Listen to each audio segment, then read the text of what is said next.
Good evening. Sorry for being late.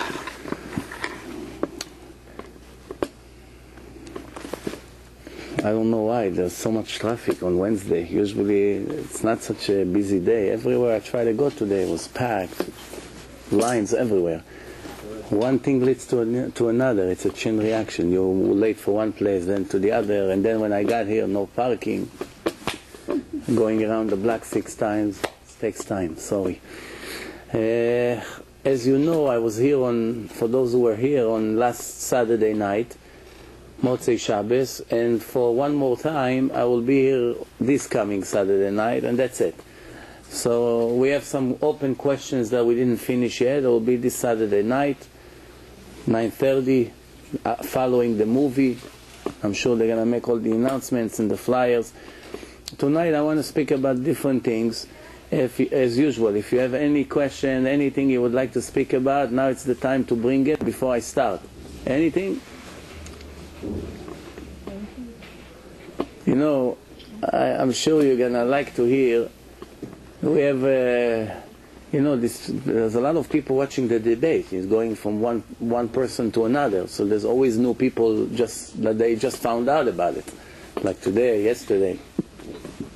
So one guy that is married to a non-Jewish woman, they watched together the debate, and guess what happened? No, let's see if you have a creative imagination.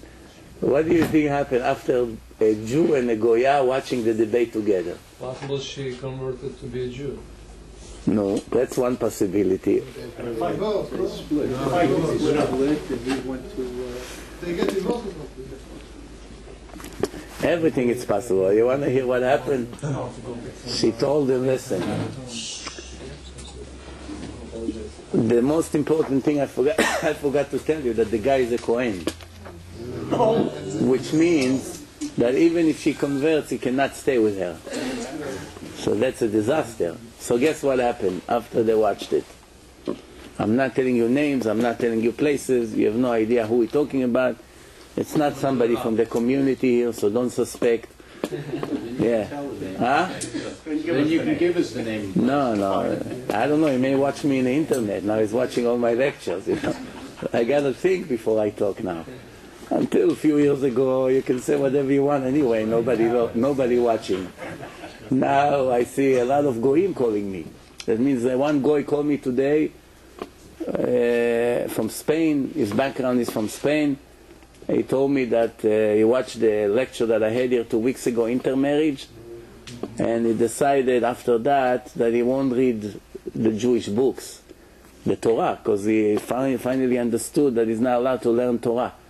So I tell him that you really came to that conclusion based on watching the lecture? He said, yes. If God doesn't want a goy to learn Torah, I'm a goy. I'm not allowed to learn Torah. I don't want to go against God's wish. Wow. I told that to Rabbi Israeli. You know Rabbi Israeli? Rabbi Israeli is from 5 towns, a big gaon, tzaddik, Talmid Chacham, with bright future. So we started to laugh, but I felt that we both embarrassed about his answers. And then I told him, you see what the Gemara says? The Gemara says that when a goy is convert, kashim gerim liYisrael kesapachat. The converts are difficult to the Jews like a skin disease. Everybody asks, how can it be? In so many places, the Torah says 36 times that the converts are the highest level. The highest level, which means you gotta respect them, you gotta care for them, you help them more than you help your brother. So obviously you see that God loves the converts very much. Real converts, wow, it's a very high level. On the other hand, the Gemara is the word of the Chachamim. They know what they're speaking about. So the answer is because they become so righteous when they're real that it put us in problems. When we come in front of Hashem after 120 years, whatever excuses you're gonna give, Hashem will show you. You see this convert, you see this convert, you see this convert, you say, I surrender. No problem. I cannot open my mouth. That's what we have a problem. So what's the solution? We gotta wake up. We gotta wake up. Already questions? Give me like 5 minutes to breathe. No? 5 minutes. Huh? No, I have 2 drinks here. Everything will fall into place. There's time for the questions, time for the drink. So what happened with this Kohen and Goya? The Kohen, the Goya told him, you know, obviously, even though we love each other very much and we have good marriage so far, and you have 1 kid, so you understand that we cannot stay together, no? So the guy said, well, what do you mean? I mean, what? She says, I want to be with you. It's not that I don't want, but based on that, we can stay together. So what's the solution? You say, I want to get divorced and take the boy with you and make him Jewish. She said to him, take the boy, convert him. She understood the boy is not it. So now she is telling him, let's listen to God. He doesn't want, he's hesitating. The Goya, she's willing to sacrifice her marriage and sacrifice her good life, supposedly, just for the truth. That's what I love about people. I'm crazy about people that see the truth and willing to make a change right away. But how many people like this I met in my life? Can count on 1 or 2 hands. Everybody almost find excuses. Yeah, but not so fast. I will say that I have to do it all the way. It's hard. You know, a lot of excuses. Everybody gives excuses. Excuses Hashem is tired of hearing. Where does it say that Hashem is tired of our excuses? Who knows? The prophet says, Ogatem oti bedivrechem. You made me sick and tired of your words, of your complaints. Put the complaints aside and let's move on. I'm tired of listening to all these excuses. So, now before we start the lecture, I will give you a joke. What's the joke? One guy comes home every day and one day he gets a phone bill and he sees that he has thousands of dollars long distance. So I'm a single guy. Who's using my phone? Nobody here in the house. I lock it, I come in the evening. Nobody comes to my house. So one day he decided that he has to find out who's breaking into his house and using his phone. He put a camera there. What does he see? He has a parrot. The parrot is there going to the phone and making phone calls. So what? He caught the parrot. He said, listen, if you ever touch the phone 1 more time, I'm going to hang you on a wall with a nail, with your wings. So then, the next month he got a bill even more than before. So what he did, he put the parrot, you know, he was a goy, this guy, so he put the parrot with the nail, he attached him to the wall. So now the parrot has 2 nails, his wings are tied to the wall, he cannot move. So then the parrot looks on the other side of the wall, he sees JC is also hanging on the wall. So he told JC, I'm here already 24 hours. How long you been here? He told him, I'm here already almost 2,000 years. He said, ooh, how many phone calls you made?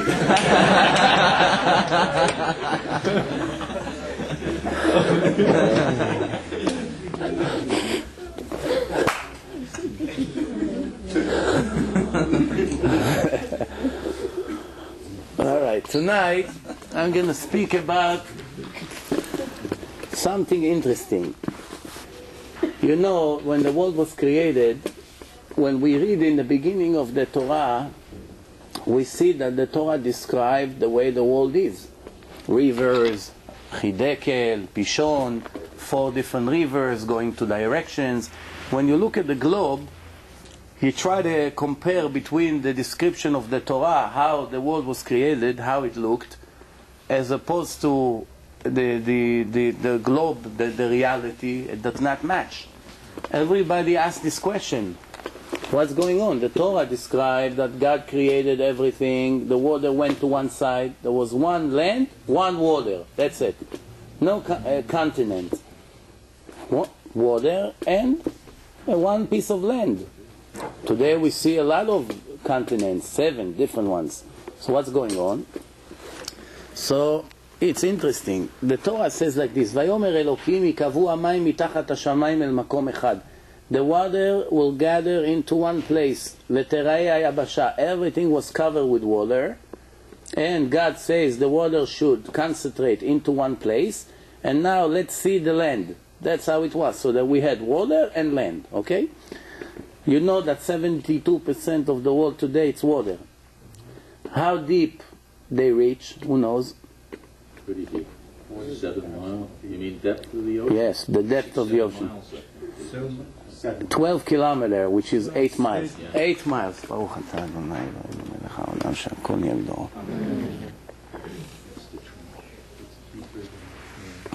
From here to Manhattan. Imagine all the way when you drive tomorrow in the traffic, after 2 hours when you get to the city, just imagine that you were driving to the bottom of the ocean somewhere. That's very deep. So this is what the Torah says. Once the water gather into one place, today we have 7 different continents, as I said.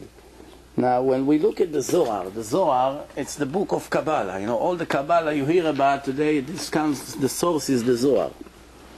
So this is what the Zohar says. The Zohar says that when the creation was made by Hashem, it was one continent. At one point, after the flood, 200 years ago, when the world was covered with water, there was pressure, you know, there was hot water coming from the top and from the bottom, from the springs. What happened is it broke into 7 different pieces, and the continent started to move. They went until they settled in one place, and that's where we are right now. So, once the continent started to move, to shift right, left, the water was going in between and make like a border between one continent to the other. So, Rashi wrote that HaKadosh Baruch Hu created the world with wisdom, and then there's a sentence, there's a pasuk in Sefer Mishlei, it says, Chochmot banta beta chatzva amudei shiv'a. There's a hint that there's going to be 7 different continents.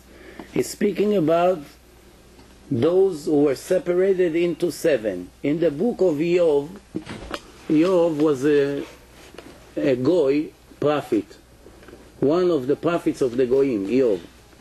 And Yov writes, Hama'atik Arim moves the mountains, Velo Yadau, Hamargiz Eretz Mimkoma, Va'amudea Itpaltzun. Translation, moves mountain around and shift the land from its place. Move the land, the earth, from one place to another. So once all the water started to come from the spring, there was geological differences and changes in the world. Now remember, if you open the Zohar writes that there are 7 different pieces, even though only Columbus found out 500 years ago that he just found out America 500 years ago. Not that it wasn't exist, it was exist.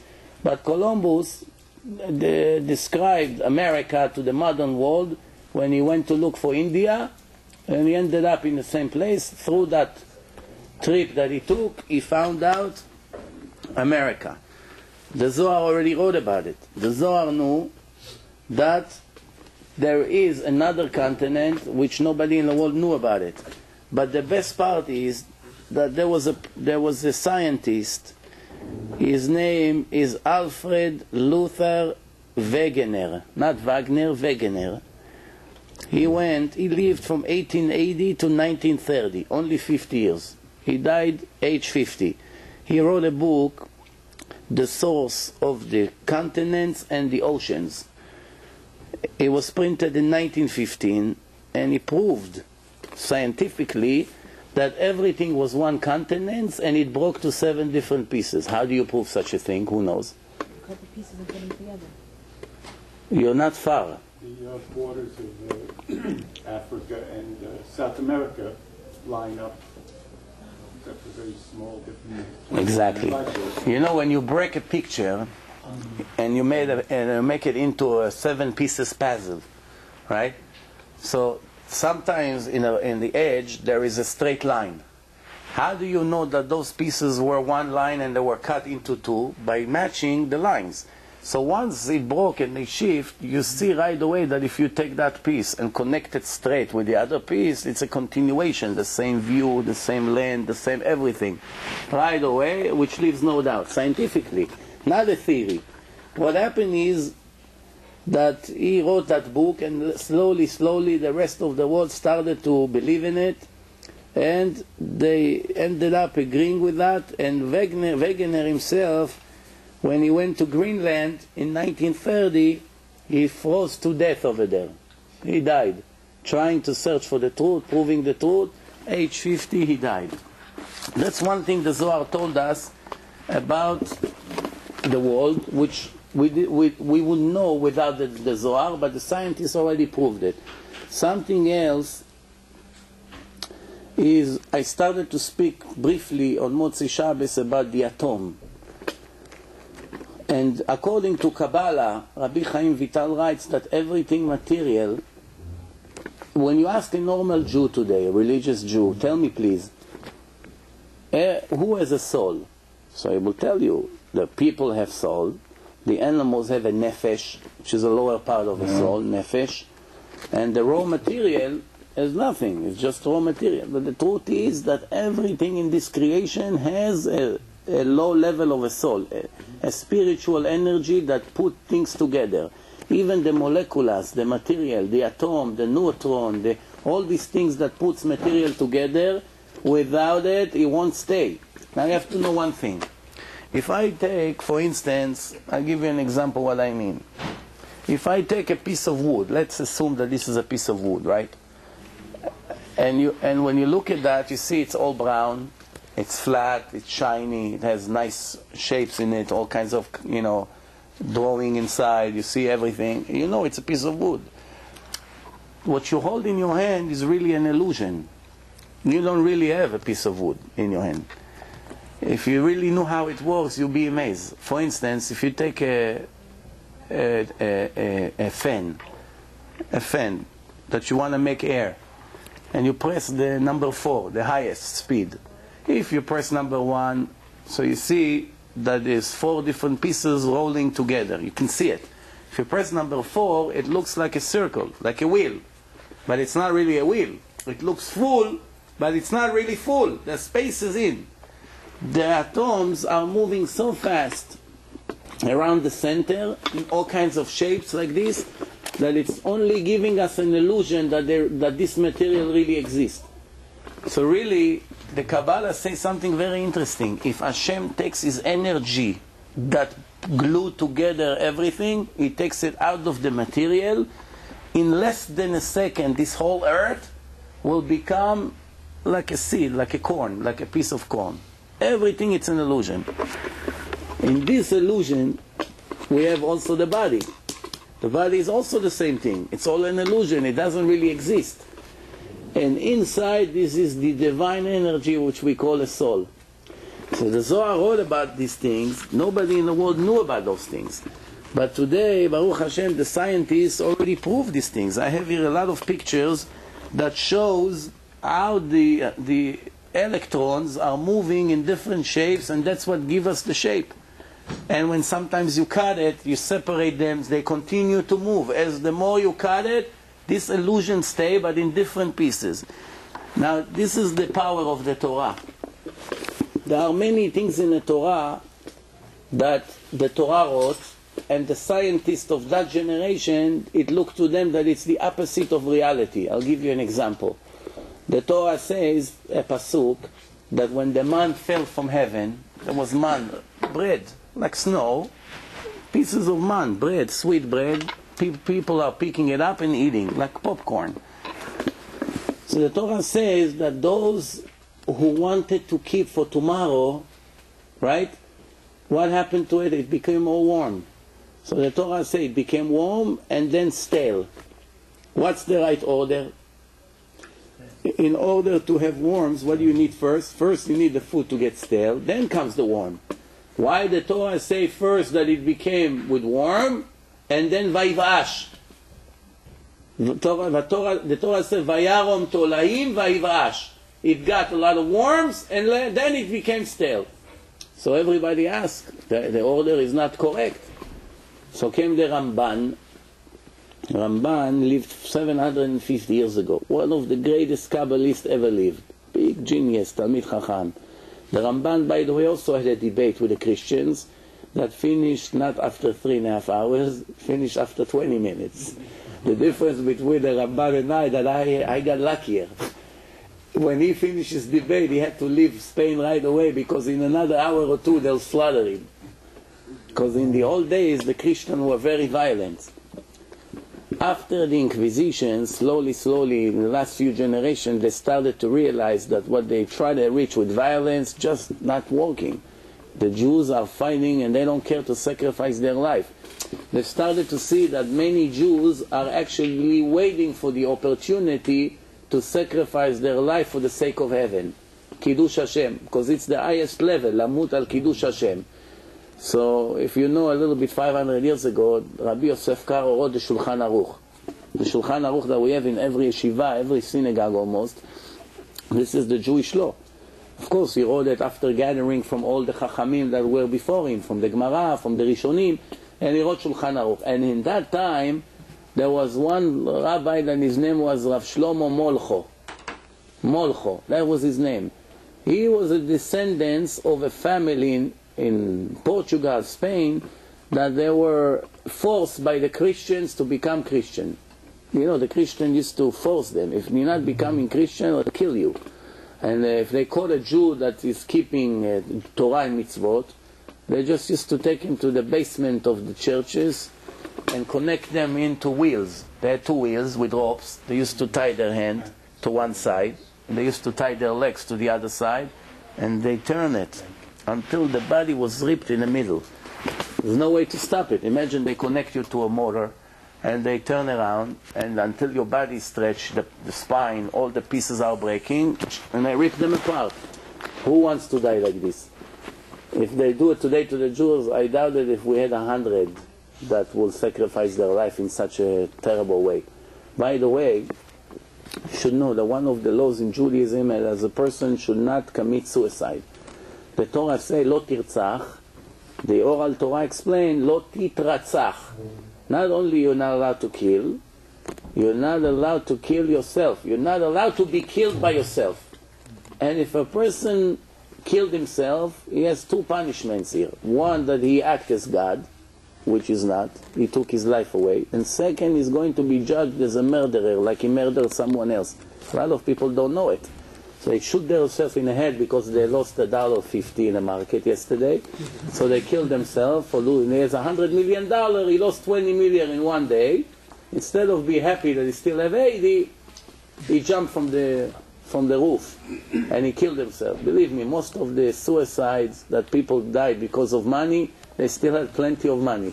If you wonder what reason they had to kill themselves, after all, they had more than any average person. The tragedy of losing so much money in a short period of time, they just couldn't live with the disappointment and they killed themselves. So the point is like this. We're not allowed, even a person that has any frustration is not allowed to take his life away.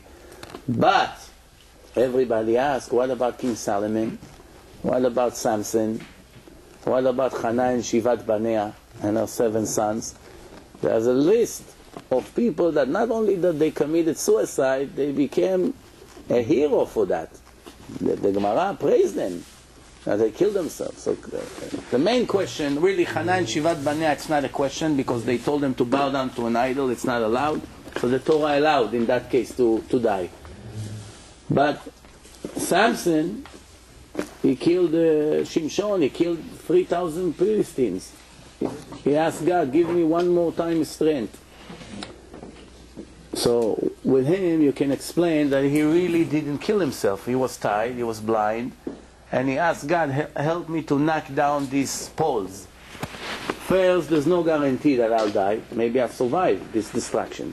Second, if you don't want me to do it, just don't give me the strength. I'm asking you something out of nature, something out of the ordinary. It's not that I ask you, please God, I'm going to kill somebody with his gun, help me that the bullet will go right in between his eyes. And then when you kill him, you come in front of God, you say, oh, another murderer came to town. So he said, what do you want from me? It's your fault. You helped me. If you wouldn't help me, I wouldn't kill him. Of course, then you are 100% guilty, because God helps you in everything you choose to do, for good or bad, and then He judges you for that. We spoke about it. In Shimshon's case, he asked something out of nature, out of the ordinary. That means God has to agree doing such a miracle to agree with him. So that's another case. Shaul HaMelech, however, that's the hardest question. Shaul HaMelech made a seance to Prophet Samuel. Prophet Samuel, Shmuel, he was 52 when he died, and he went to heaven. And Chazal said that he was such a holy man, he was the level of Moshe and Aaron combined. That's how great he was, Shmuel. So now he brought him to this world. He was already in Gan Eden, and he brought him in a seance. He went to a woman, she called him Ma'ala Ba'ov, and she brought his spirit. So then he told him, tomorrow you and your children here with me. He told him, you're all going to die tomorrow, but the good news that he's going to be with Shmuel in the same place where he is. We wish in our dreams to be there, right? So he's going to go there to a very good place. But what's the point here? The point is that tomorrow in a war, he asked his servant, take your sword and kill me. And the servant said, no, I'm not going to kill you. Now he's the king of Israel. He ordered you to kill him. The guy said, I'm not going to kill you. So he took the sword and he fell on the sword and he killed himself. He committed suicide. So then Gemara asked, well, what's going on here? Who gave him permission to kill himself? You're not allowed to kill yourself. You're not allowed to jeopardize your life. Not only to kill yourself, to go to a place that there's risk. Not allowed. So the answer is, because he knew that if the Goyim will capture him, they'll chop his head off, and they put his head in front of all the soldiers, and they're all gonna die because of it, because they see their king, the rabbi, the hero, the tzaddik, Shaul HaMelech, his head is he's hanging somewhere. It will make a lot of other Jews die. So he sacrificed his life to save others. So now, how did we get to Shaul HaMelech? We were talking about something else. No, before suicide. I used to have a rabbi, we used to learn Gemara. After one guy asks a question in a Gemara, then he starts giving speeches. One speech leads to another. After 2 hours, when he finished his speech, he was waking up from his dream. He said, well, how did we get to here? From this Gemara to here. So nobody knew. But we call him the king of the reverse. Because he was able in his brain to go back right in the right order, to know how one thing led to another. Well, you need to be a genius for that. So how did we get to Shaul HaMelech? Huh? The Ramban. You're in yeshiva already or no? Not yet. Not yet? So what are you waiting for? So the Ramban had to run. No, but how did we get from the Ramban? Worms. Huh? Worms. Zaku Baruch. The worms. What's the connection? So the Rambam explains that when he spoke about that pasuk, so the Ramban, he didn't know one thing that we know today. With all his ability, the Rambam was a big Talmid Chacham and a big tzaddik, but one thing we only know today when we have microscopes. In the old days they did not have microscope. The truth is that today everything that you have, you buy a fish, right? At one time we had a seminar, and in the seminar we sell fish on Friday night, you know. So the guy that went to the market to buy cases of fish, he forgot all the cases of fish inside the car the entire Shabbat. Becomes already Shabbat started, he cannot open the car now, because the fish all stayed inside Shabbat. So what happened? In Motzei Shabbos he came and he opened up the transit, the van. Guess what happened? Millions of worms, millions of worms were all over his car, live like this, dancing. The wedding over there, celebration. Where the worms came from? He put fresh fish over there. So you should know one thing. Almost everything you eat today, everything, fruits, fish, meat, have eggs or worms in it. Everything. There's no way to prevent it. No way. But once later on that you leave it in a temperature or something like that, then the worms becomes alive. It was always there. And that's what the Torah taught us. The Torah says the worms, and it got worms, and later it became stale. But the truth is that we always thought that in order to have worms, it first needs to get stale. But we never thought where the worms coming from. The Torah told you the truth. It took us almost 2,000 years to know the Torah is always right. In many other things, I have a list now. I'm writing an article to myself. I'm writing a lot of articles in different subjects. So now, just a few days ago, I saw all the things that the scientific world was always sure that the Torah was wrong about. Slowly with the years, they find out with the technology the Torah was right. We just didn't have the ability to know it. We didn't know. However, that doesn't mean that some of the things, for instance, that the Chachamim wrote, they did not learn from the Greeks, for instance, from the Chachamim of the Goyim. Some of the Goyim were scientists. They investigated in a primitive way, not like today. They investigated all kinds of things. And once they came up with the answer, the Chachamim used to take their advice, their opinion, and just hope that they knew what they're doing. A lot of those things turns around and became stale, not right. I'll give you an example. What's the example? In the old days, they did not know if a man has one pipe for his inside the body of a person. The Torah says that a person that is born is called psu'adaka. If he has some kind of a defect in his internal sexuality, that means he cannot marry and cannot come in a crowd, almost like a mamzer. They never knew if, for instance, a person that has, let's say, problems going to the bathroom, or it's black or something like this, is in that state or not, because they were not sure if he has one pipe or two pipes. Nobody knew it. They always thought that there is two. They learned from the Goyim that there is a separation, very thin separation between the two pipes. Today, they found out with the technology that there's only one. Now, because you didn't know the reality, you didn't know how to write the halakha. It's very important. If there is one pipe, then he's allowed to marry. If there are two, like they thought, that means he's defected. It's called psuadaka, and he cannot marry a normal Jewish woman. So this is just an example how sometimes it's very important to know reality if you know if this person is allowed to do something the Torah forbid or not. There's many other examples. I give you an example. Today we have an halakha that if we found blood in the egg, what's the halakha? Who knows? You open the egg, you see a drop of blood. Where does blood come from? The blood. No? What's this blood? Is that the chick? Fertilized. You agree? זה האפרוח או לא? מה זה הבלד הזה? Very important to know. If this blood is the little chicken, before it becomes a chicken, right? There's still, what do you call it, a chick? A chick, right? The little ones, yeah. אפרוחים, chicks, no?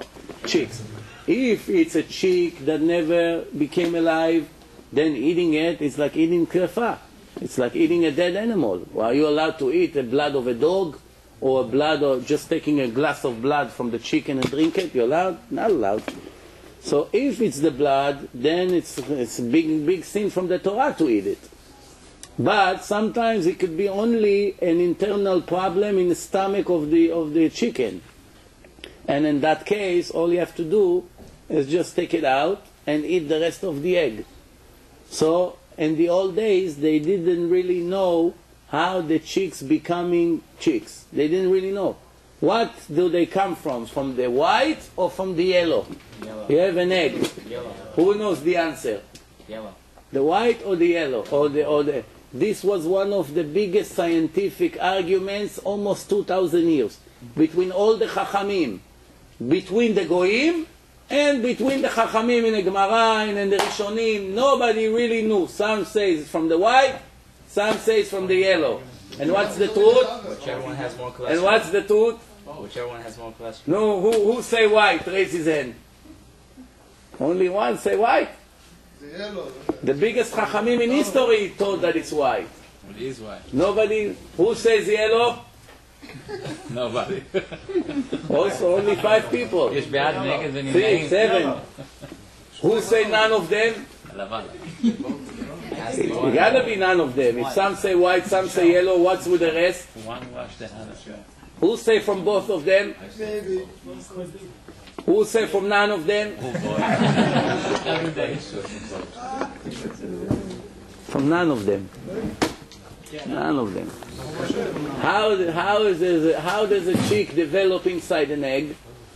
Once the female are ready, the fertilization to give birth to an egg, there is a seed from the male that goes inside the system and automatically enter before it becomes an egg, enters inside like a little germ, goes inside, and from that life begins. Not from the white, not from the yellow. Nobody knows it. Today the scientists prove it to you. So 2,000 years, nobody had the tool to know reality. So all the eggs that they threw in history was a waste. Nobody had the knowledge. Today we know the knowledge. You take the blood out and it's no problem. Yes. So that means that the chicken could give an egg without the male? Is that what it is? The eggs come. It doesn't matter. It's not fertile. The eggs come down. You're embarrassing me in front of the camera. What do I look to you, like a farmer? Very interesting. Next time I come with different outfit. Huh? They can't do the eggs. If they spot the spot, they're not kosher. They don't bother with them. With the blood ones? They just, if you candle an egg, you see the spot. You Yeah. see the spot, it's not kosher. Right. They don't bother with it. It's not worth it. If the blood is in the Well, today it's not worth it because an egg costs 5 cents, 10 cents. What happened in the old days that people were very poor? You know, in the old days, Rabbi Hanina ben Dosa, you heard about him? Rabbi Hanina ben Dosa was probably one of the poorest rabbi ever lived. So poor that he didn't have money for oil to put in the candles. That's how poor he was. The Gemara says that HaKadosh Baruch Hu announced in heaven, the whole world is eating thanks to my son Hanina. And he only eats carobs. He takes those pieces of carobs, you know, like we eat in Tu B'Shvat, you cannot really eat it, it's like sticks. It's a little bit sweet, full of worms, by the way, today. You eat it. In the old days there was no worms. By the way, one of the reasons we have a lot of worms in the vegetables today, spiritually, is because the vegetables and the fruits are cursed. There's a pasuk in the Torah that one of the punishments that God gives us if we don't follow His rules, that everything will have worms. Pasuk in the Torah. How we explain it scientifically in a material world, that they give recycled water to the plants. They take all the bathrooms water and they purify it as much as they can and they put it in the fields. They don't have extra water. It's not enough water. There's not enough rain. Why there's not enough rain? What do we say in Kriyat Shema? ועצר את השמיים ולא יהיה מטר. You don't listen to me, I'm going to stop the rain. It's not going to be rain. It's not going to be grass for the cows. It's not going to be grass for the cows. The cows will be skinny. The cows will be skinny. A steak will cost $50 a piece. Nobody will eat. Instead, it's a chain reaction. So what did they do? Instead of becoming better Jews, they give them steroids to blow them artificially, you know, all kinds of artificial things. One time I went to Brooklyn to meet a guy. He used to own the gym, the kosher gym there in Coney Island there. So he told me, I want to give you something to drink. That's going to give you a lot of energy and vitamins. I said, what's this? He says, grass. Grass from the ground. They grind grass and they let you drink from it. First I wanted to think, is it kosher or not? Then I said, it's growing in the ground. If we washed it very good, there's no worms. Why not? Let's taste. I tasted, I almost died. Worse than poison. Worse than poison! So I told him, do you want to tell me that people are paying for this? It's a big money. I said, why? He said, let's think. If a cow that all his life eat only grass become such a strong an ox? Look at the ox, how they run. 500 people run. The ox can pull all of them in one shot, and all his life he only ate one thing, grass. Then he has to have a lot of energy. So I told him, you fool. It's good for the ox, because the designer of the world made it good for the ox. For us, maybe it's poison. The ox also eat, who knows, the dogs eat rats, so we're going to start eating rats because it's going to make us... Everything in America, it's public relation. Yeah. Yeah. You get rid of the blood, the egg is fine. So I started to tell you the story about Rabbi Hanina ben Dosa that was so poor. So what happened to him? One time, the Gemara tells us a story that the shepherds in the area came to him and say, hey, Rabbi, your sheep are eating from other people's fields. You're Gazlan, you're stealing from us. You're not supposed to go there. That's why, by the way, the Gemara says, En megadlim be'ema daka be'eretz Israel. And one generation, the Chachamim made a decree that we're not allowed to grow sheep and goats and all these small animals, behemoth, in Eretz Israel. Why? Because there's no way to control them, and they go to other people's territory and steal. They eat there. And they eat, if I have X amount of grass for them to eat, or bushes, or whatever they eat, right? And other people's goat coming and eat it, or like the deer. You see how the deer come? Sometimes I come in the middle of the night, when I get to my backyard with my car into the driveway with the light, I see always few frozen faces. I own their dinner over there, like 6 deers eating all the bushes in my backyard. That's their food. They eat. So now, if they come, we don't care about this. But let's see, you have your own sheep. You need it. It's very important. Otherwise, where are you going to take your sheep to eat? So they told him, your sheep are stealing from other people's territory. So he said, it's impossible. It can never happen, such a thing. So they started to go into an argument. Whatever happened. Let's get to the interesting part of the story. The interesting part of the story, that the Gemara asked a question. What kind of sheep he had? Didn't you tell me in another page that he was the poorest guy in the world? That even calves he hardly had. He had no oil for the candle in Shabbat.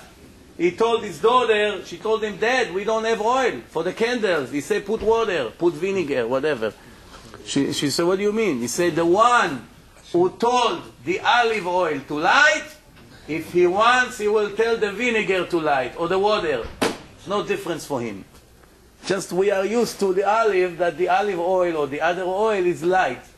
But when we're going to put water and the water would light, everybody will be shocked. I once told a person, tell me, what's the difference between nature and miracle? What's the difference? If somebody asks you in a test in college tomorrow, tell us the difference between a nature to a miracle. What would you write? Only one person? You have a question or you have an answer? I need first an answer. Because it's like, you mean like religiously speaking or just ordinarily speaking? Any speaking. No? The answer is... Wait, give him a chance. What? Well, naturally, it's all science, it's Mother Nature, supposedly speaking. Yeah. Means everything happens for a reason. So it all grows, plants like a human being, Yeah. right?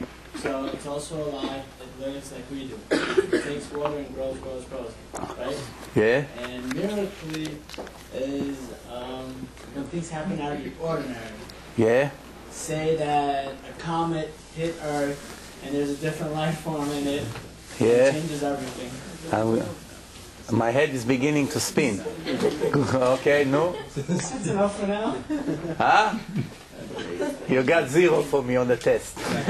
You're lucky I'm not your professor, yeah. Very good. Our friends here always know the answers, Baruch Hashem. Oh, Talia is arriving. Baruch Hashem. Just when I'm about to finish. Now because of you I gotta go another half an hour. See? Okay, anyway, what I'm saying is like this. The difference between nature and miracle is only one, the frequency. Nothing else. Now, what do I mean? If we have now rain outside, are we panicking? Are we impressed? Of course not. We saw it a million times. Well, who cares? Rain, rain, very good. Rain, we need some rain. If the rain will be red, red all over, everything on the car, you see red spots. What happened to the world? If it's going to happen at 9:31 in the morning, 9:31 in the morning, something very bad will happen. You know what would happen? Avner, no. What would happen if you turn your computer at 9:30 when the market is open and you see outside red rain? What will happen to all the positions in America? Huh? I tell you what would happen. People who are in the market will think, I must short, because everything will collapse. They will be so impressed from the miracle, they won't have time for the computer. You know why? Because they'll be under the bed. The world will end. Very simple, think about it. Nobody would know what happened. Nobody ever saw red rain coming from the sky. People would think it's the end of the world. So everybody will run, hide, people run on the street, the markets all over the world will collapse, people see they lost what they saved in 50 years, they jump from the windows. Who knows, 2 Russian guys that just drink vodka in Moscow, they say, you know what, the hell, we'll kill everyone like Shimshon. They press the buttons, the Koreans celebrate also, the Israelis have boats all over the world. You know Israel have boats, ships I should say, with atomic bombs to every city in the world. Somebody told me that. But they're not in Israel.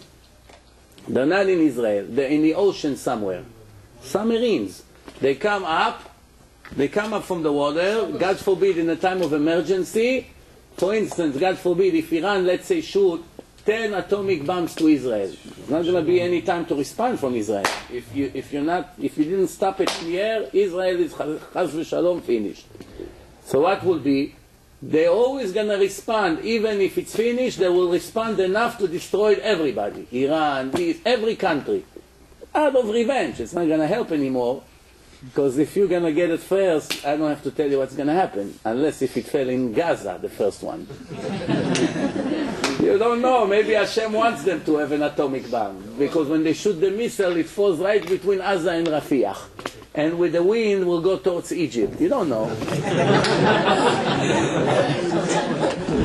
What do you know? It all depends on the wind that day. You know, if the wind goes towards Egypt, then you get saved. If it goes to the other side, you're in a big problem. Anyway, so you want to know the end of the story? Anyway, so the difference between a miracle is only the frequency. So if we see red rain, all of us will be under the bed. What happens if tomorrow it's going to rain again? Red. Now only 90% of us will be under the bed. 10% will get an umbrella and walk in the street. Hey Moshe, what are you doing? Listen, yesterday it was red rain, nothing happened. What's the problem? I got business to do. I got to open the shop. No customers, but he has to open the shop. Then the 3rd day, the 5th day, a week later, the more times it's going to happen, after, let's say, 15, 20 times, when everybody realizes nothing happened, the stocks will go back higher, everything will go back to normal, nobody will be panicked. Now tell me please, this is the point that I'm trying to make.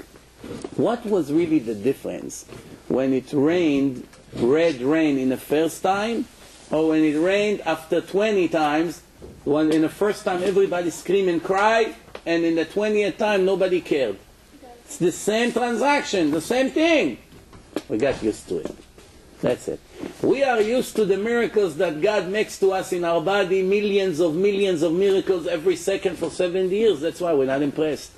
Even though the Torah says, Mi besari echezeh Eloah. You want to see God? Don't search for Him. You see Him in your body. You look at your skin.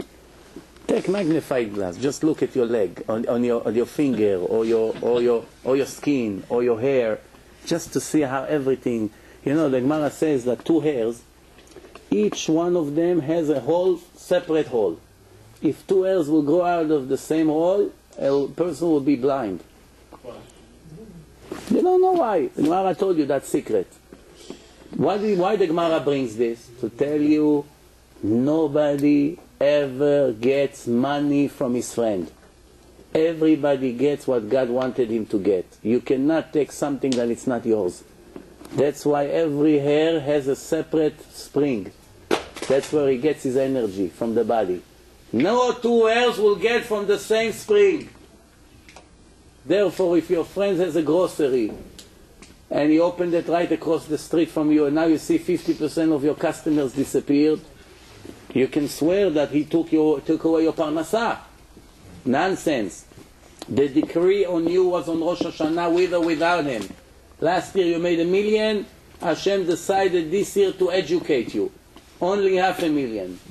So what happened? Because that was the decree, there are many ways that Hashem can do it to you. He can give you the same year in a supermarket, but you lose it on the stock that you bought.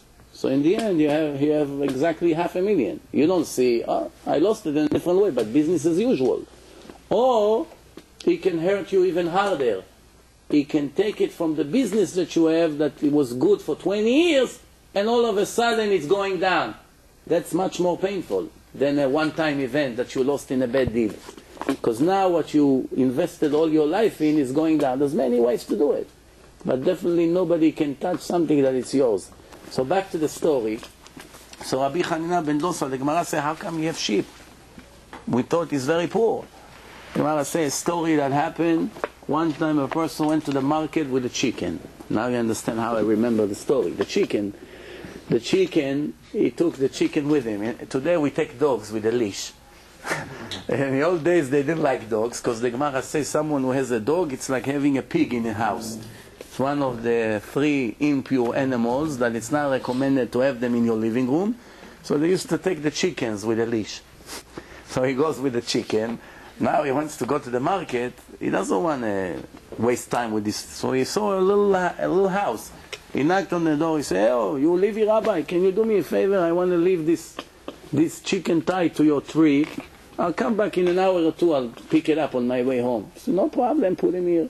So he put the chicken there. He put some wheat on the floor and he left. 2 hours went by. He forgot about the chicken. He went home. He forgot that he brought the chicken with him to the market. 1 day, 2 days, 1 week. It was a female chicken. So he started to give birth to eggs. And then chicks came out. All of a sudden it's a family now. Family. So then after a year, it was hundreds of chickens all over running in the house of Rabbi Hanina ben Dosa. He couldn't feed them. It was a big headache. So he decided to do something. The halacha says if you are watching something for someone for free, you're really not responsible for it if a damage happened. For instance, if there was a hail going from heaven and they all got it on their head and died, you don't have to pay. If you could hide them and you didn't hide them, that's a different story. But if they're all over, there's nothing for you to do. Or if somebody broke into your house and stole it, if you put the lock correctly and he broke it and stole it, you don't have to pay. But if you did not lock it, then you're responsible. If somebody asks you, take this $1,000 for me to Israel, give it to this person, he's not paying you for the delivery. So if somebody in an airport, a tricky guy, got it out of your pocket without you realizing, you don't have to pay. But if you took your jacket off and put it somewhere in a plane, and then somebody saw a jacket, is calling, here I am, come over. So, and then by the time you got there, you saw the money is not there, you must pay. Now I know what's on your mind. You're going to say, who's going to know? I'm going to say that somebody mugged me. Right? The answer is, you're wrong. You're wrong. Why you're wrong? Because Hashem see everything. Hashem see that the guys are late almost an hour and 15 minutes to the lecture. He sees everything. He sees Malkiel is coming with a $5 sign. No problem. So what do I want to say here? So Rabbi Hanina ben Dosa decided to sell all the chickens and buy a female sheep or a goat. So he bought it. What happened later? He gave birth. All of a sudden, he started to see that he has hundreds of goats, sheep, goats, and they're walking all over. So this is how it happened. From a one chicken that came to him after 10 years he had. One day the guy showed up. Knock on his door. Excuse me, Rabbi. I once left here a chicken.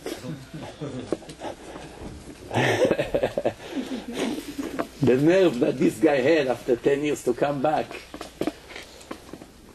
Anyway, he showed up. Where is my chicken? He said, come, I'll show you your chicken. He took him to his backyard. He saw 100 sheep.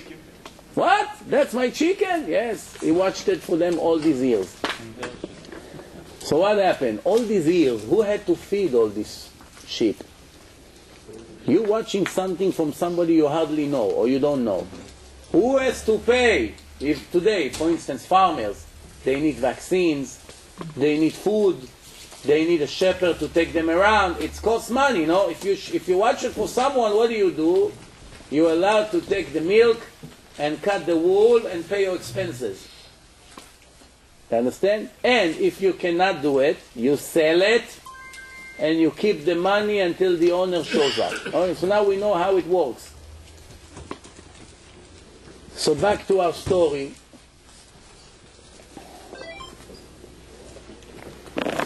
While everyone is busy with their wallet, maybe I'll give you another joke,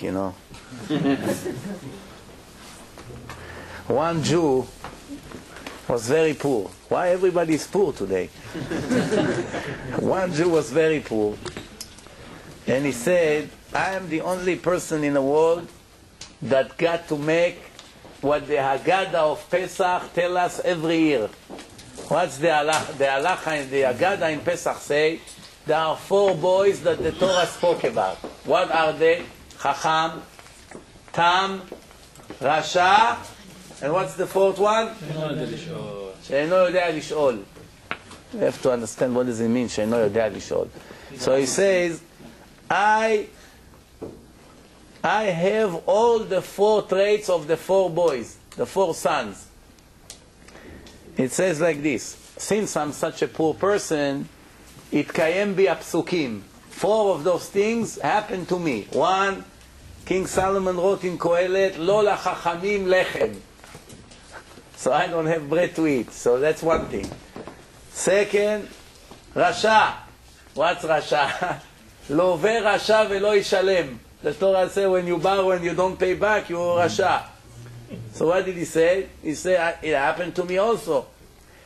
What's the 3rd one? Tam. Ki im tam hakesef. What's ki im tam hakesef? You need to know Hebrew for that. I'm sorry. Ki im tam hakesef, the money is finished. And that's happened to me also, he said. And what's the 4th one?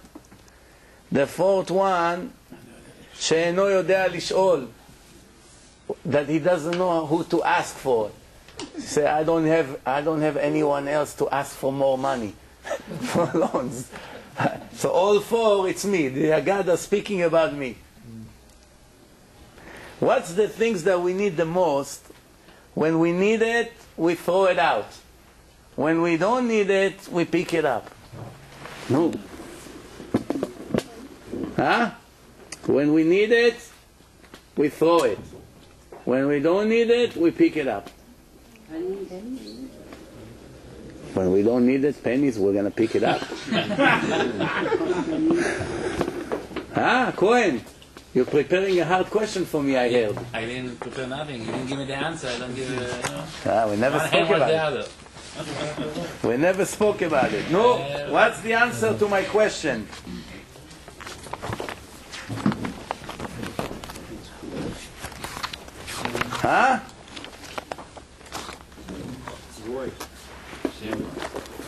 איך אומרים עוגן באנגלית? עוגן. Fair? Fair? When you go with a boat and you want to park in the middle of the ocean, you take that thing and throw it. Anchor? When you need it, you throw it. When you don't need it, you pick it up. You got it? One other miracle that we have, and then I give you some time for questions. Recently, in the last years, we are using waves to cut raw material, laser. They cut diamonds today. In the old days, they used to cut diamond with a mechanical machine. Now they use laser. I always thought that now they're going to come up with something new for dentists, that they'll be able to cure the root canal without drilling. The nightmare of every kid and every adult is that drilling, right? So they came up 10 years ago that they're now developing something laser and this. What did I think? That the laser is going to kill the root through the gums, without any pain, without anything. Until one dentist told me, I'm sorry to disappoint you, it was just a noise. This laser was never really working. So it's all nonsense. So we're back to square one. But the laser waves really cut things. And it's very precise. It cuts to the thousands of millimeter, like very, very thin. So now, here is something that you didn't know. The Gemara, more than 2,000 years ago, they bring from the Torah, there's a way to cut things in a spiritual way, not in a physical way. What is it? First of all, you know that when the Torah tells us when you build the Bet HaMikdash, this is the pasuk that we have. V'abayit b'ibanoto, and when you build the temple, when you build it, u'makavot v'agarzen v'chol kli barzel lo nishma b'bayit b'ibanoto. When they build the Bet HaMikdash, they were not using any iron, any metal, nothing. When you build the altar, the Torah warned not to use metal, because it receives impurity. Barzel lo ala alav. How did they cut the rocks? How did they cut the rocks? Ma ze shamir? Who knows what shamir is? There's a worm. A worm! The softest thing on earth. You smash it like this in a minute. You put it on the thickest rock you can think of.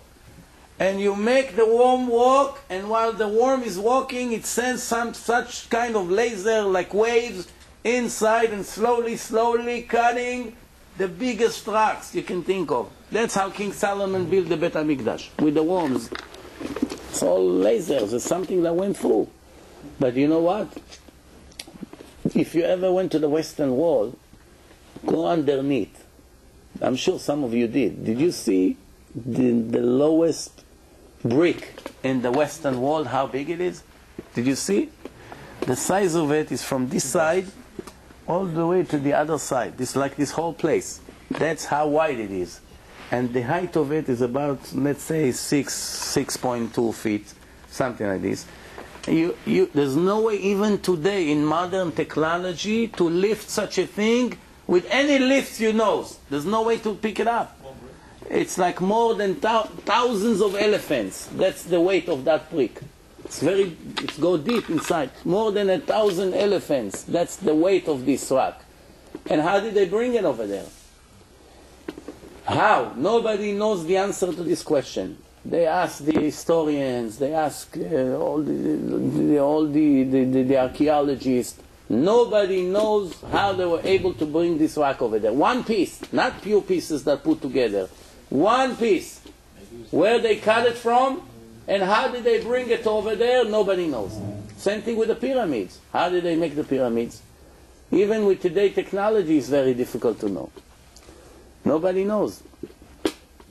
There's no way to know.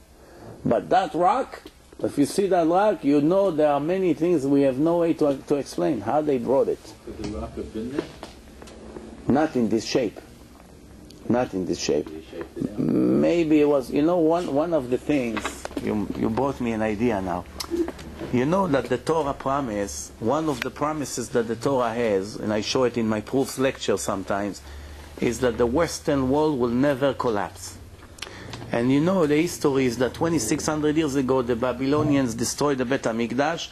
There were 4 walls around the Bet HaMikdash. They destroyed 3 and they left the Western Wall.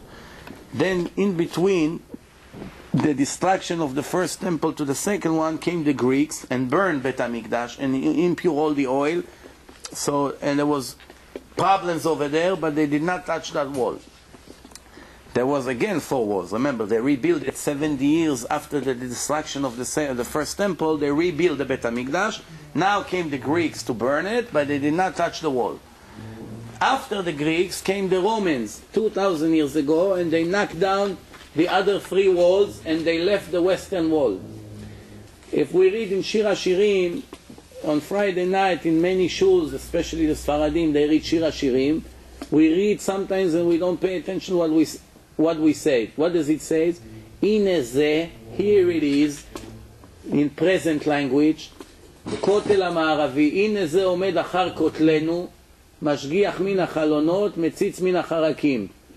Here is the wall that stands and we can see it watching us, and so forth and so on. When you go to the Midrash Shir HaShirim, this is what it says. The western wall, this was written 1800 years ago. This Midrash. It says like this: the western wall, the Hashem promised, HaKadosh Baruch Hu promised to the nation of Israel that this wall will never ever fall down. Never. Now what do we understand from here? That if the western wall will go down, we all go down with it. You understand what I just said or no? Yeah. If the western wall go down, we're going down with it. You're not going to need to put your tefillin tomorrow. Why? What's the point? The Torah promised it will never happen. Now remember, if you know a little bit history, there were hundreds of wars over there. Jerusalem was occupied by all the empires.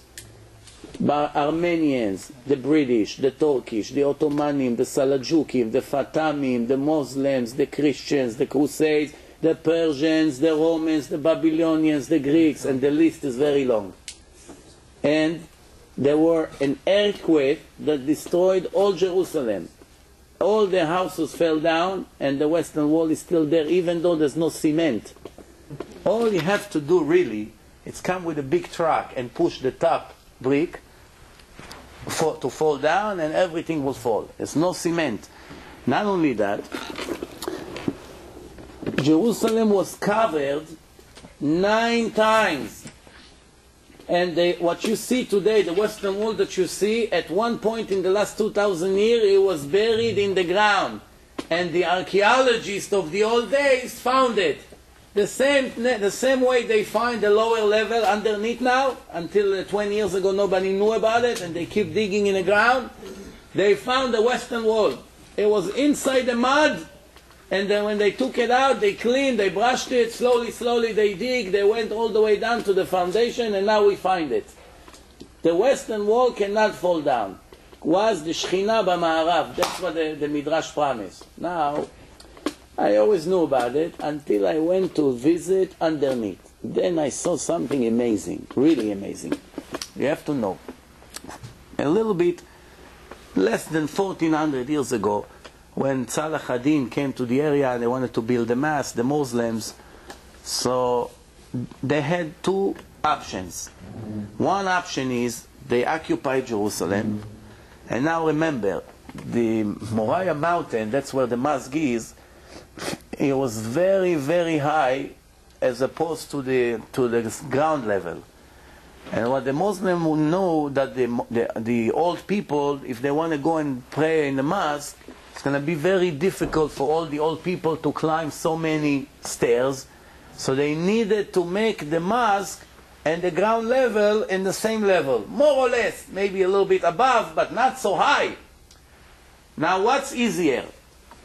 If you have a territory of, let's say, 2 miles square, and you have in the middle a very high mountain, in the middle, right in the center, and you want all the people that will build their houses around that hill, that mountain, you want them to climb to the mountain. What's easier?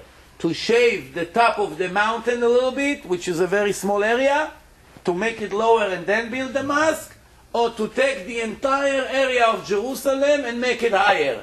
What's easier? No? Who knows a little bit about construction?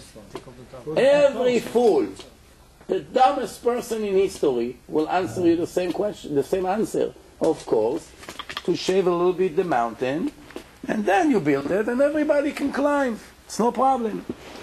What did the Muslims went and did? They built arches, and made another ceiling to it. And on the top of the ceiling, which became the new floor, they made arches again, and they made another floor, and arches again, and they made another floor to make the entire area higher. All they had to do in less than a week is to make the mountain, shave it a little bit, come with shovel, 5,000 Arabs, and they go like this, and the mountain is lower, and build your mosque. But there's only one problem. Not that they dumb. That's not what I said, in case you got the wrong impression. There's only one problem. There's only one problem. There's one sentence in the Tanakh that the western wall will never fall down. Shaving the mountain is knocking down the bricks from the wall, because it has to go down with it. You understand why? Because remember, there's a mountain, and the side of the mountain is the wall. That's like this.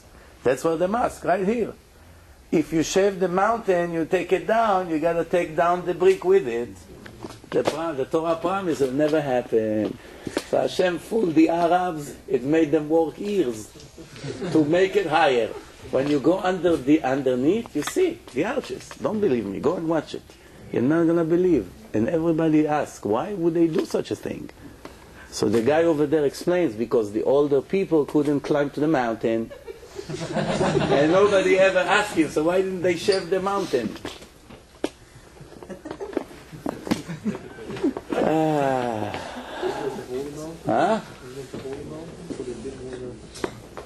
The Holy Mountain?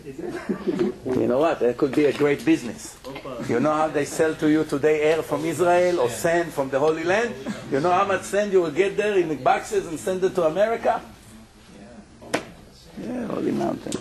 Why the Arabs went to build the mosque over there? Because Bet HaMikdash was there. Why Bet HaMikdash was there? Why there and nowhere else? Because Yaakov had the dream over there. Yaakov Avinu, that's where he had the dream, and he said in the Torah, that's the gate to heaven. זה השער לשמיים. One word in the Torah, they knew this is where they have to build Bet HaMikdash. In the same place, by the way, that's when Abraham took Yitzchak for the Akedah. Many interesting things happen in that mountain. You know, some Jews think that it's mitzvah to climb there and to go high, to go inside. But the truth is, it's not allowed. It's safek karet. Because, first of all, the regular Jews cannot go into every place in Bet HaMikdash. Some places only Kohanim are allowed. And the Kohanim are only allowed when they're pure. And none of the Kohanim is pure right now, because each one of them visited a patient in a hospital or drive on LIE, and underneath there's bodies of dead people. Once you go above it, you become impure. Even when you go in El Al, you don't know where they fly. If they fly above a Jewish grave, everybody in a plane, everybody becomes impure. But you don't need to go that far. Even in the basement of El Al airplane, they have 3 floors, you know. They have the dead ones in the bottom.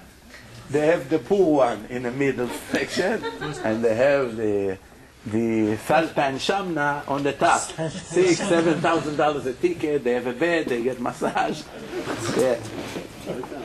So one second. So on top of you, there are people who are getting massage. On the bottom of you, there are people that massage will not help them.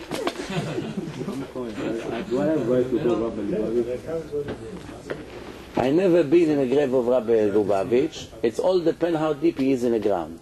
I give you an example. You know the grave of David HaMelech in Yerushalayim? It's not far from the wall, from the western wall, 5 minutes walk.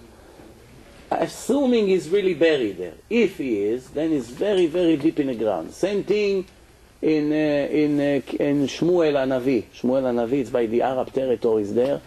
Over there also some Kohanim allowed to go. They made a path to the Kohanim. Not everywhere in a cemetery Kohen is not allowed. Today Kohen is not allowed in a cemetery because there are graves all over. So everywhere you're gonna go, there are graves right around you. But the truth is, a Kohen cannot be around the body 6 feet range, unless if it's covered in a building.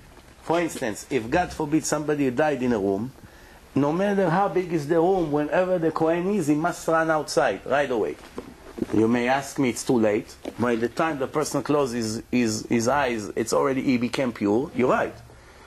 Even though the Kohen is impure and he knows about it, the Torah still expects from him to not to gain more impurity. Even though it's a lost case already, that's it. He cannot enter Bet HaMikdash, still have to run out. It's called Tumat Oil. I don't know. I don't know. I have to see how it looks. They made a place for the Kohanim over there or no? If they made a place for Kohanim, I have to assume they know what they're doing over there, you know? So I guess yes. But I want to tell you something. I wish I can stop the camera for 1 minute, but let the people see it. I want to give you an example. A lot of people, they like to go to pray by the righteous graves. And I tell you something, keep it between me and you. I hope nobody hears here. It's a waste of time. It's a waste of time. You don't need to go to Kivrot Tzadikim. You stand in your house or in your synagogue and you pray to Hashem. It's the best way. Hashem is everywhere. Hashem is everywhere. You don't have to run all the way to the grave of this rabbi or that rabbi, because over there Hashem will hear you more. If you want Hashem to hear you because of the merit of this righteous rabbi, you can say it from here. You can stay right here in this kosher place and say, Hashem, for the merit of this tzaddik, A, B, whatever his name is, please help me. Why you need to mention the tzaddik? Why? Because he's going to be a good lawyer for you. When you come to court, if you come like this, nice Bukharian with these special jeans that you have, the judge doesn't pay attention to you.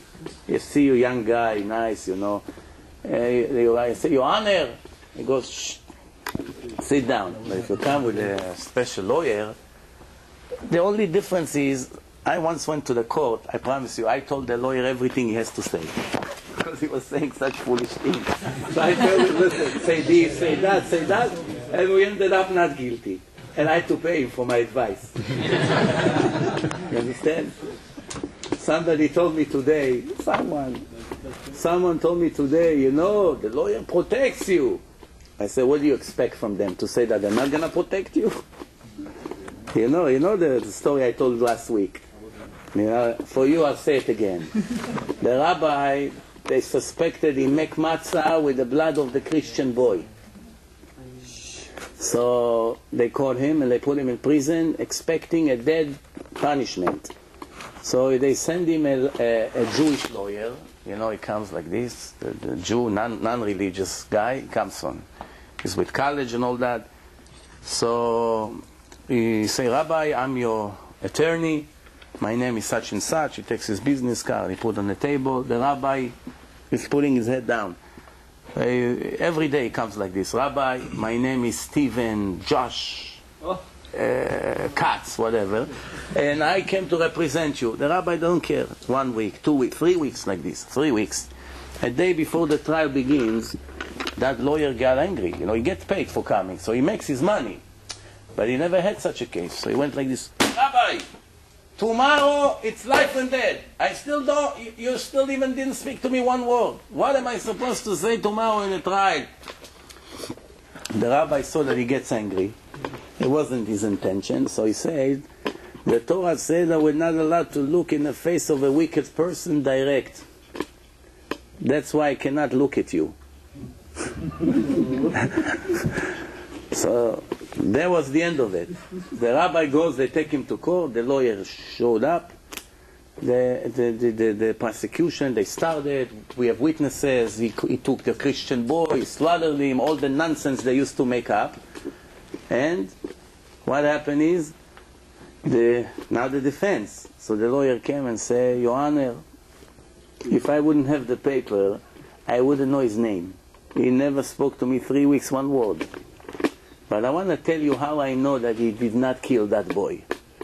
You want to hear? The judge said, go ahead. He said, I want to ask you. 3 weeks I come over there, his head is down. You can ask the prisoners, all the guards over there.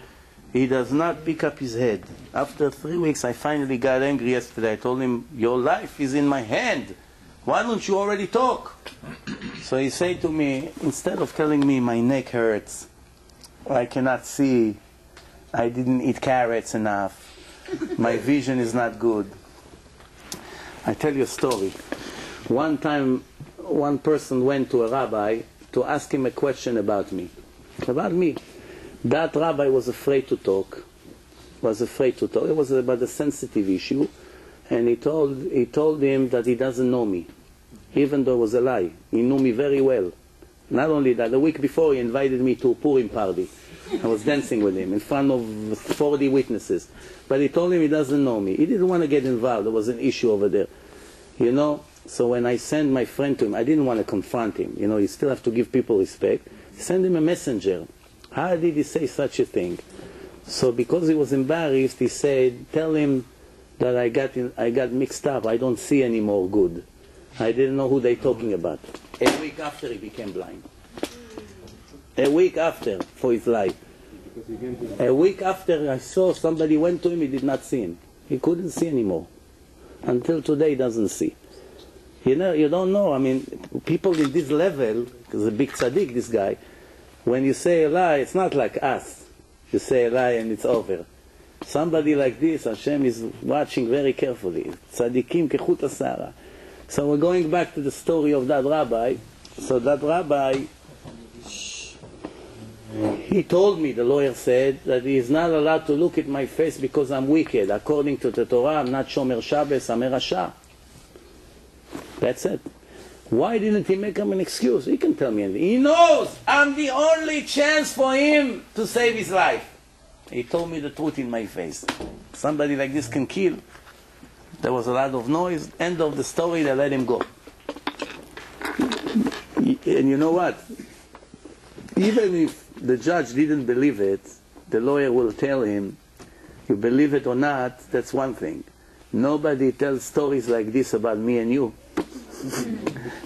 You know, sometimes people come and tell me, hey, you really believe the story in the book of the Baba Sali? Come on!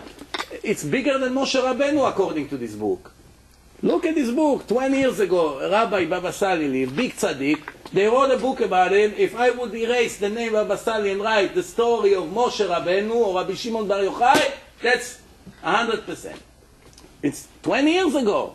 You know, they say that he went to a desert, there was no water for the radiator, so he sent the Arab driver down to the levee, and he told him, go get water over there. So the Arab saw that in the middle of the desert in Morocco, finally there's a lake. So he took a big stick, he stuck it on the side of the road with a shirt, that on the way back, he'll know where he can stop for water. But when he came back, he saw the shirt, but there was no lake. That's what that book says. So I couldn't tolerate all these stories. And I say, I wonder who added salt and pepper to the stories here.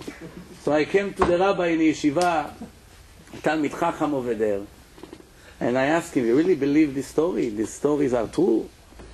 So he answered me, nobody writes about me and you stories like this. So it doesn't matter anymore if it's true or not. The fact that people wrote all these things about him, I guess he was somebody special. You understand? That's what do I have to catch from all these stories. They don't just say stories like this about other people. Yeah. Even though it's not so correct, well, we can argue that, but still. So where were we? Kohanim. No, we answered that. Okay, so we're done. Any questions before we finish? Times to Davin? Yeah, but Kohanim can get inside the... So yeah, that's the... Parot if you put it back. If they put a box around, yeah. They can get inside. Yeah, because it's a separation, yeah. He said that even to Abraham Avinu, you're not allowed to go. Again, it depends all where the body is and where the grave. In Avraham Avinu, maybe because they have a whole building over there, you go inside. Nobody really knows when Avraham and Yitzchak and Yaakov is really buried in Me'arat HaMachpelah. Nobody really knows. We see a building over there. It could be one side, could be the other side, could be very deep in the ground. We don't really know. It's not only them. You know, Adam is also buried there. Adam and Eve, over there. But what's the difference if it's very different? But I started to tell you, Don't waste time on going to graves. You want to use the merit of the Chachamim, say, לזכותו של רבי שמעון בר יוחאי, or Rabbi Akiva, or Moshe Rabbeinu, or any one of the Rabbanim you choose. You can light a candle for his memory and pray to Hashem. We don't pray, don't make mistake, we don't pray to the Rabbi. It's big avodah zarah. Be very careful. The Ramban, Rabbi Moshe ben Nachman, we spoke about it 750 years ago. He wrote in his book, Sha'ar HaGmul.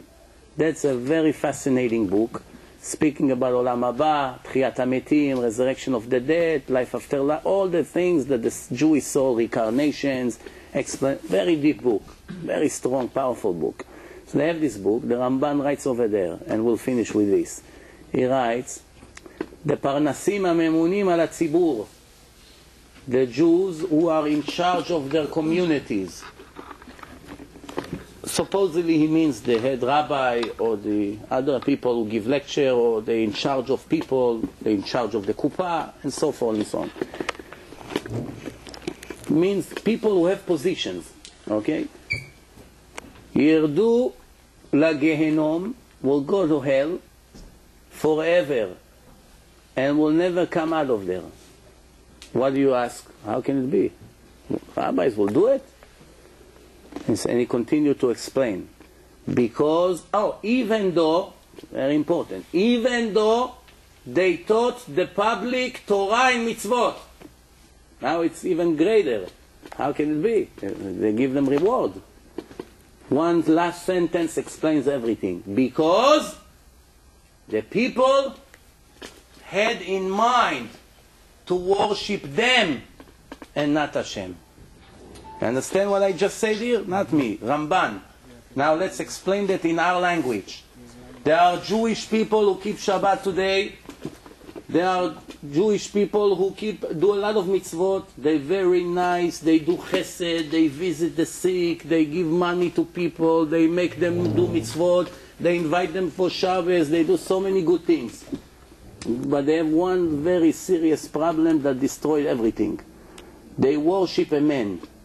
And it doesn't matter how great is this man. Maybe this man was one of the greatest rabbis in history. No problem. Once you worship a man in any way, even if you worship Hashem, yes, Hashem, of course, you admit that he's above everyone.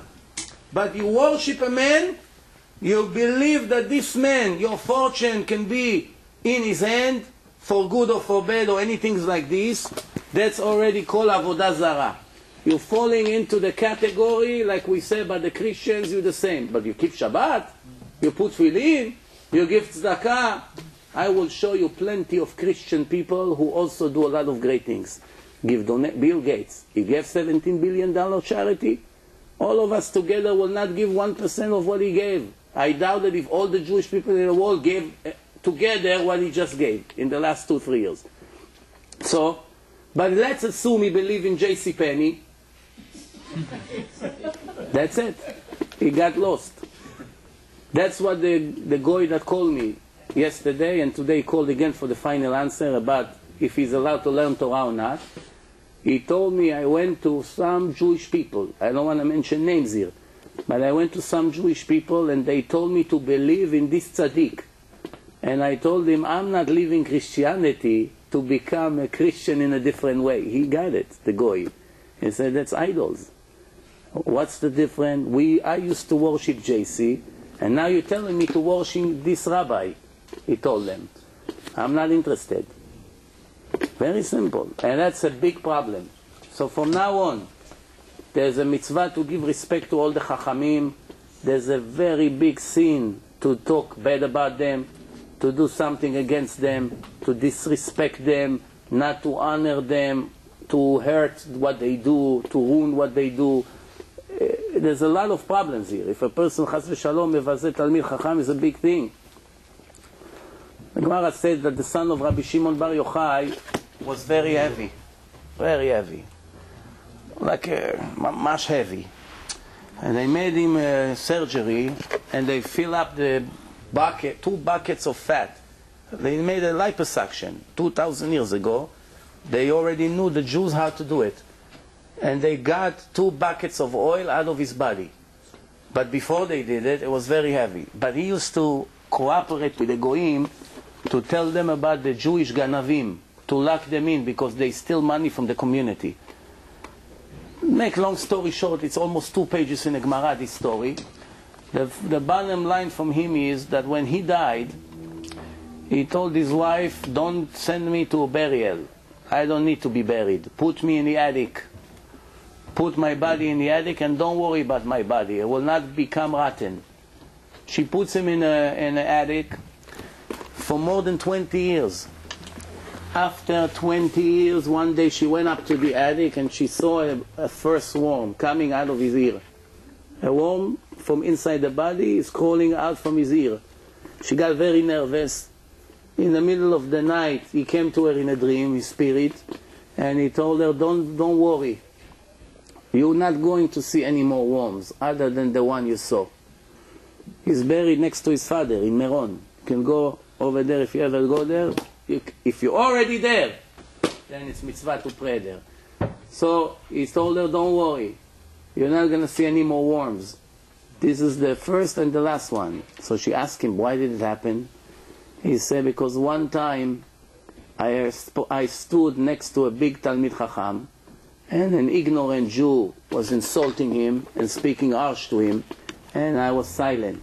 I did not jump to protect his honor, the honor of the Torah. From that's the one that came out, because I still have that sin on me. 20-something years later, the Orach Chaim, you know the story with Orach Chaim. In their time, there was not enough meat. So one rich guy had enough meat to give X amount of people on yeshiva. And he put the meat enough for the people in the yeshiva. And one wealthy guy came in with money. Said, give me 1 pound of meat for Shabbat. And he said, I'm sorry. It was one of the richest guy in the community. He said, I'm sorry, it's all for the people in the yeshiva. He said, who cares about these people in the yeshiva? You compare them to me? I'm a gvir. I'm a millionaire. I'll pay you more. How much you want? No, he said, no, it's not for sale. We got it for the people in the yeshiva. He started to speak against that rabbi. And he was standing over there, Orach Chaim, and he did not say anything. And right after that, he saw in a dream that Hashem is very angry at him, that he did not stood up for that rabbi, and he went to the exile years of his life. He was walking from one place to the other, because to be out of Eretz Israel, to be thrown out of the Holy Land, and to live in the exile, moving from one place to the other, it's called Kaparat Avonot, exile. And you know, that's many examples of people who disrespected Talmidei Chachamim. The Gemara says, if a Talmid Chacham comes to sell merchandise in the market, let's see, there's a flea market of all the religious people. That's how it used to be, Jewish market. And one rabbi, famous one, comes into town and he brings his merchandise to open up a booth. Everybody must close their merchandise until he sells all his merchandise. The Talmidei Chachamim are dismissed from the army. They don't have to go to the army. They're dismissed from paying taxes. They don't have to pay taxes. If the Jewish court made up a rule that they have to now go and make roads, let's say they want to knock down trees and make the road clear, straight, everyone in town must participate except the Chachamim. There's a whole list. Read in the Rambam, read in the Gemara. But to worship them, to pray to them, to believe that they are a partner of God, it's Avodah Zarah.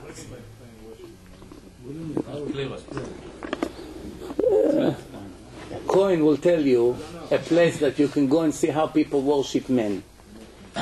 Yeah. Huh? Let's say I put the candle, I light the candle. Light the candle. And I said, B'zchut, I said it's allowed. I already said it's allowed, yeah. And a merit, for the merit of this righteous. Why we have to mention his merit? Because we don't have enough merits like him. So once we mention his name, he gives us a higher chance. You understand?